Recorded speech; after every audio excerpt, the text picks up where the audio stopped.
अस्सलाम वालेकुम स्टूडेंट। आज का ये वीडियो बीए जनरल उर्दू और जिसका सब्जेक्ट कोड आ जाएगा BUDC 132।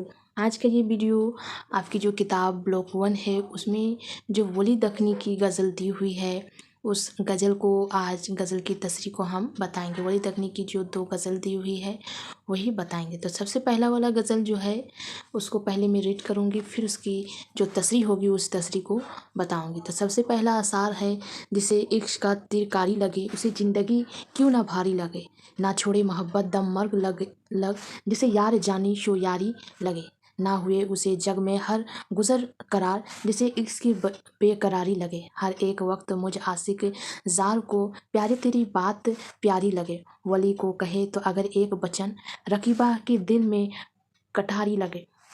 ये हो गया पूरी गज़ल वली दखनी की जो आपकी किताब में मौजूद है, और फिर उसकी तशरीह हम किस तरह लिखेंगे वो बताएंगे। तो पहला जो असार है वो असार है, जिसे इश्क की तिरकारी लगे उसे ज़िंदगी क्यों ना भारी लगे। ये लाइन लिखने के बाद, ये लाइन तो क्वेश्चन में दिया ही रहता है, तो तशरीह जो किताब में दी हुई है उस तशरीह से पहले आपको वली के बारे में लिखना है। उसके बाद वो जो आसार दी हुई वो आसार कहाँ से लिया हुआ है शायर का नाम लिखने होगा। जैसे यहाँ पर ही मैं लिखी हूँ, वली की शायरी में गर्मजोशी का सबब उनकी रग व पे में इश्क का उतर जाना है। उन्होंने शायरी की मंजिलें तय करने के लिए इश्क को अपना रहनुमा बनाया। वली के यहाँ इश्क बराए शेर गुफ्तैन नहीं, बल्कि ऐसा जज्बा सादिक है जिसकी हर कैफियत से वो पूरी तरह आगाह है, राह इश्क की सख्तियों और परेशानियों से पूरी तरह वाकिफ़ है। उसके बाद लिखना है, दर्जा वाला अशार किताब में शामिल वली दखनी की गज़ल जिसे इश्क की तिरकारी लगे से माखज़ है। शायर इस शेर में या फिर शायर इस गज़ल में जिस तरह किताब में दी हुई उसी हिसाब से आपको लिखना है। तो शायर इस गज़ल का बुनियादी मौजू इश्क है। पूरी गज़ल में शायर ने इश्क की माहियत और उससे पैदा होने वाली कैफियत व सूरत हाल को मुख्तलिफ तरीक़ों से बयान किया है और उसके मुख्तलिफ पहलू पर रोशनी डाली है। ये शेर बहुत सीधे साधे अंदाज और आसान तरीन अल्फाज में कहा गया है, जो सहल ममताना के मर्तबे को पहुँच जाता है। सहल ममताना उस शायरी को कहते हैं जो आसान और सादा ज़ुबान में हो और जिसकी नस्र ना की जा सके। उसमें शायर कहता है कि अगर किसी को वाकई इश्क हो जाए तो उसे ज़िंदगी गुजारनी मुश्किल हो जाती है, क्यों ना कि इश्क में वो कल्फ़तें और अज़ियतें झेलनी पड़ती है कि उसे ज़िंदगी भारी लगने लगती है। या तो शायर इश्क के उन मरहल से गुज़रा है या मुशाहदे से ये तजुर्बा हासिल किया है और जिसको बड़े अच्छे असलूब में बयान कर दिया। उसके बाद का अशार है, ना छोड़े मोहब्बत दम मर्ग लग जिसे यार जाने शो यारी लगे। उसी तरह ये जो तशरीह आप जो कॉपी में नोट डाउन करो या फिर आप याद करना शुरू करो, तो वली की जो मैं पहले वाली लाइन बताई कि वली की शायरी में गर्मजोशी का सबब ये है, ये उसके बाद लिखना है दर्जा वाला। अगर आप ऊपर वाला लाइन ये वाला लाइन याद भी नहीं रहता है एग्ज़ाम के दौरान, तो आप कम से कम ये वाला लाइन ज़रूर लिखिए, दर्जा वाला अशार किताब में शामिल वली दखनी की गज़ल जिसे इश्क की तरकारी लगे से माखज़ है। शायर इस शेर में ये वाला लाइन ज़रूर से लिखने की कोशिश कीजिए। शायर इस शेर में शायर कह रहे हैं कि यार जानी यानी जान की तरह अजीज़ महबूब से अगर यारी यानी मोहब्बत हो जाए तो वो फिर ज़िंदगी के साथ ही ख़त्म होती है। उसमें शायर महबूब की तारीफ़ व तौसीफ़ बयान कर रहा है कि महबूब इतना दिलफरेब और खुश अदा है कि एक बार उससे मोहब्बत हो जाए तो फिर उससे रोह गिरदानी मुमकिन नहीं। उसका ये मतलब है भी हो सकता है कि एक ऐसा रोग है कि एक बार लग गया तो फिर मौत के साथ ही ख़त्म होता है। तीसरा वाला असर है, ना होवे उसे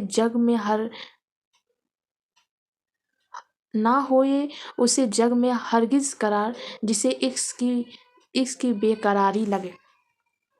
तो उसकी भी गज़ल शुरू करने से पहले वही वाला लिखना है जो मैं पहले बताई कि ये असार वली दखनी, ये आसार किताब में शामिल वली दखनी की गज़ल जिसे इश्क की तिरकारी लगे से माखज़ है। शायर इस शेर में सीधे साधे इश्क की एक कैफियत बयान कर रहा है कि अगर किसी को इश्क हो जाए तो ये ऐसी बेचैन कर देने वाली चीज़ है कि उसे दुनिया में कहीं करार और सुकून नहीं मिलेगा। उसके बाद का अशार है, वली को कहे तो अगर एक बचन रकीबा के दिल में कटारी लगे। तो शुरू वाला लाइन लिखना है, दर्जा वाला अशार किताब में शामिल वली दखनी की गज़ल जिसे इश्क की तीरकारी लगे से माखज़ है। शायर इस शेर में शायर महबूब को मुखातिब करते हुए कहता है कि अगर मुझसे थोड़ी सी भी बात करे तो रकीबों के दिल पर कटारी की तरह लगती है, यानी रकाबत की वजह से वो जल भून जाते हैं। उसके बाद आएगा वली दखनी की दूसरी गज़ल आएगी। उसके बाद उसके आसार की हम तसरी बताएं। पहले हम उसके आसार को रीड कर लेंगे, उसके बाद उसकी तसरी को रीड करेंगे। तो सबसे पहले आसार है वली दखनी की जो दूसरी गज़ल है, उसकी सबसे पहले आसार है, सुगल बेहतर है इक्स बाजी का, क्या हकीकी व क्या मिजाजी का, हर ज़ुबां पर मसल शाना मदाम, जिक्र तो जुल्फ़ की दराजी का, होश के हाथ में आना ना रहे जब सोह देखा सवार ताजी का, नैन देखा के अप्स के मग की किताब, इल्म खोया है दिल शोह काजी का, आज तेरे भुआ ने मस्जिद में होश खोया है हर नमाजी का, गिर नहीं राज एक सो आगा, फ़क्र बेजा है फ़क्र राजी का, ए वली सर व कद को देखोगा वक्त आया है सरफराजी का। तो उसका जो अशार की जो गज़ल है वो पहले अशार पर, ये जो पहला वाला अशार है, सुगल बेहतर है एक बाजी का, क्या हकीकी व क्या मिजाजी का। उसके बाद उसकी तसरी करनी है। तसरी लिखने से पहले वही वाला लाइन या तो वली की जो तारीफ़ में लिखी हूँ वो 3 लाइन, उसके बाद आएगा दर्जा वाला अशार किताब में शामिल वली दखनी की गज़ल। यहाँ पर वली दखनी की गज़ल, इसकी जो वली दखनी की जो पहली गज़ल की लाइन है, सुगल बेहतर है इक्स बाजी का, है ना, सुगल बेहतर है इक्स बाजी का से माखज़ है। अगर ये वाला सुगल बेहतर है इक्स बाजी का लाइन अगर आपको नहीं याद रहता है तो उस लाइन को आप नहीं भी लिख सकते हैं, सीधा साधा लिख सकते हैं कि दर्जा वाला अशार किताब में शामिल वली दखनी की गज़ल से माखज़ है। शायर इस शेर में इश्क की तौसीफ़ बयान की है कि ख्वाह इश्क हकीकी हो या मिजाजी हो वो लाहक सताइस है, क्योंकि इश्क हकीकी कुर्ब अलही का वसीला है और इश्क मिजाजी उसका पहला ज़ैना। यहाँ शायर ने इश्क को बहुत वसी मानों में इस्तेमाल किया है। उसके बाद का अशार है, हर ज़ुबां पर मसल शाना मदाम, जिक्र तुझ जुल्फ़ की दराजी का। दर्जा वाला अशार किताब में शामिल वली दखनी की गज़ल सुगल बेहतर है इक्स बाजी का से माखज़ है। शायर इस शेर में शायर का मौजू महबूब की जुल्फ़ की तारीफ़ है। उस जुल्फ़ की सिफत यह है कि बहुत लंबी है जिससे उसकी खूबसूरती में 4 चांद लग गया है। शायर उस सीधी सी बात को शेर पीकर अता करते हुए कहता है कि हर ज़बान पर तेरी जुल्फ़ की दराज़ी का चर्चा हर वक्त रहता है।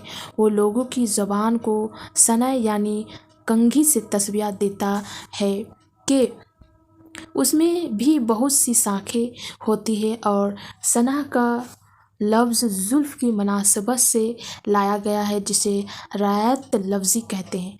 लोगों की ज़बान पर हमेशा तेरी जुल्फ़ की दराज़ी का जिक्र रहता है और कंघी भी तेरी जुल्फ़ के करीब रहती है। दोनों में मवासलत है। उसके बाद का अशार है, होश के हाथ में आना ना रही जब सोह देखा सो सवार ताजी का। दर्जा वाला अशार किताब में शामिल वली दखनी की गज़ल से माखज़ है। शायर इस शेर में शायर अपने महबूब की ताज़ी घोड़े पर सवार करने वाला शानदार सवार बता रहा है। ताज़ी घोड़ी की एक अच्छी नस्ल, لہٰذا وہ کہتا ہے کہ جب سے میں نے اس شاندار سوار کو دیکھا ہے میرے ہاتھوں سے ہوش و حواس کی لگام چھوٹ گئی ہے، یعنی میرے ہوش و حواس جاتے رہیں۔ یہاں بھی رعایت لفظی ہے، تازی یعنی گھوڑے کی رعایت سے انا یعنی لگام لگائے ہیں۔ اس کے بعد کے آثار ہے نیند دیکھا کہ ابس کے مغ کی کتاب، علم کھویا ہے دل سوہ قاضی کا۔ درجہ والا اشعار کتاب میں شامل ولی دکنی کی غزل سے ماخذ ہے۔ شاعر اس شعر میں کہتا ہے کہ اے محبوب، تو نے اپنے رخ کی کتاب حسن کو کیا دکھایا کہ میں سارے علم بھول گیا۔ یہاں بھی محبوب کی حسن کی تعریف کی جا رہی ہے۔ کتابی چہرہ ایک اصطلاح ہے جس کا مطلب ہوتا ہے بہت خوبصورت چہرہ۔ کتابی کی مناسبت سے علم لائے ہیں، یہ بھی معشوق کی تعریف کا ایک نرالا طور ہے۔ اس کے بعد کا آثار ہے آج تیرے بہن مسجد میں ہوش کھویا ہے ہر نمازی کا۔ مذکورہ والا اشعار کتاب میں شامل ولی دکنی کی غزل سے ماخذ ہے۔ اس شعر میں شاعر مسجد میں مرحب ہوتی ہے، شاعر کہتا ہے کہ مسجد میں مرحب ہوتی ہے، مسجد کی مرحبوں نے تیر بوہوں کی ایسی یاد دلائی کہ تمام نمازیوں نے ہوش کھو دیے۔ یہاں محبوب کی بوہ کی متناسب محرابی زاویے کی تعریف مقصود ہے جو مسجد کی خوبصورتی محراب کی مانند ہے۔ اس کے بعد کا اشعار ہے گر نہیں راز عشق سو آگاہ، فخر بیضا ہے فخر رازی کا۔ درجہ بالا اشعار کتاب میں شامل ولی دکنی کی غزل سے ماخذ ہے۔ شاعر یہاں بھی عشق کو اپنی وسیع و بالغ معنوں میں استعمال کیا گیا ہے۔ شاعر کہتا ہے کہ اگر تو عشق کی اصلیت، ماہیت اور کیفیت سے آگاہ نہیں تو ابوبکر محمد ابن ذکر یا رازی کے برابر بھی ہو جائے جس پر دنیا فخر کرتی ہے، تو بھی تجھ پر فخر نہیں کیا جا سکتا۔ اس کے بعد کا آثار اور یہ اس غزل کی لاسٹ آثار ہے اے ولی شرو قد کو دیکھوں گا وقت آیا ہے سرفرازی کا۔ تو اسی طرح جسے ہر اشعار میں بتائی کہ درجہ بالا اشعار کتاب میں شامل ولی دکنی کی غزل سے ماخذ ہے۔ شعر میں یہاں شاعر اپنے محبوب کی قد کی تعریف کرتے ہوئے کہتا ہے کہ آج میں شرح کی طرح بلند قامت محبوب کو دیکھوں گا، چنانکہ وہ بلند بالا ہے اسی لیے سر اٹھا کے ہی دیکھوں گا۔